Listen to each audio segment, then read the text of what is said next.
Hi there, welcome back to the Scriptcase macros course. This video is going to look at some macros for dynamically creating menus in Scriptcase. So my name is Nate Carpenter and I'm the Scriptcase instructor leading this course. So this video is going to cover several different macros. Let's go ahead and get started with the first one. So the first one here is the SC app menu create. So this creates a root menu that we can add items onto. And then we can add items here with the SC app menu add item macro here. It just adds one. And then app menu update item updates an item that's already on there. And then we can remove one with remove item, very simple. And then lastly, we can reset a menu with the app menu reset to take everything back to its original form. So let's go ahead and get started with these and look at what they do. So here's the documentation. And as you can see under the menu section of the documentation, we have them all here. Add item is going to be our first one. So that adds an item there. We pass through the menu name. That menu name needs to be the same name as the menu application.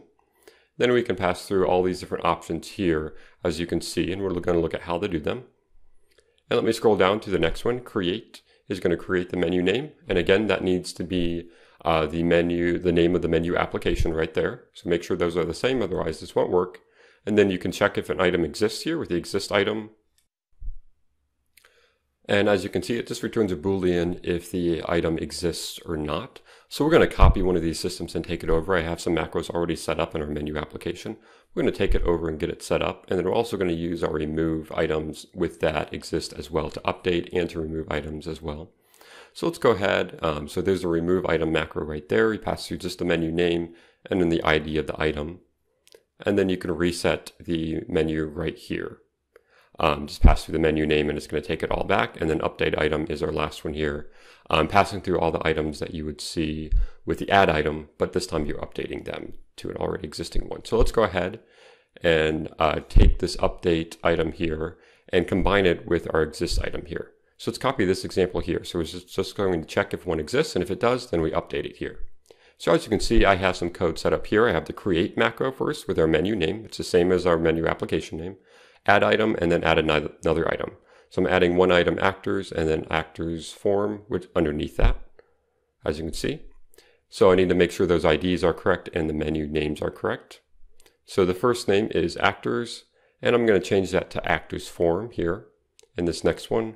And then the application is form underscore actor, as you can see. So I'm just updating the name of this. You could update the application link as well. Go ahead and run this. Wait for it to load here, and we'll see our menu. There's our menu with our two items added, and actors form is the item added there with the new name. Now let's go ahead and remove an item. So I'm going to copy this code right here. I'm going to take it over and replace our update item logic here over in Scriptcase. Let me go back to Scriptcase. There we go. And let me copy it in here. So instead of updating, we're going to remove it. So make sure our menu name is the same and it's still item 2 that we're removing. So we'll see our actors menu item, but no sub menu item underneath that. Wait for it to load here, and there's our actors item, but there's no sub item. If I mouse over it, nothing comes down.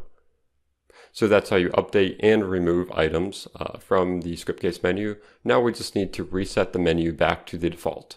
So we're going to leave all that code in place, and we're just going to copy this at the end, this reset macro here, and it's going to take everything off the menu, and we're not going to see anything change. So make sure our menu name is the same.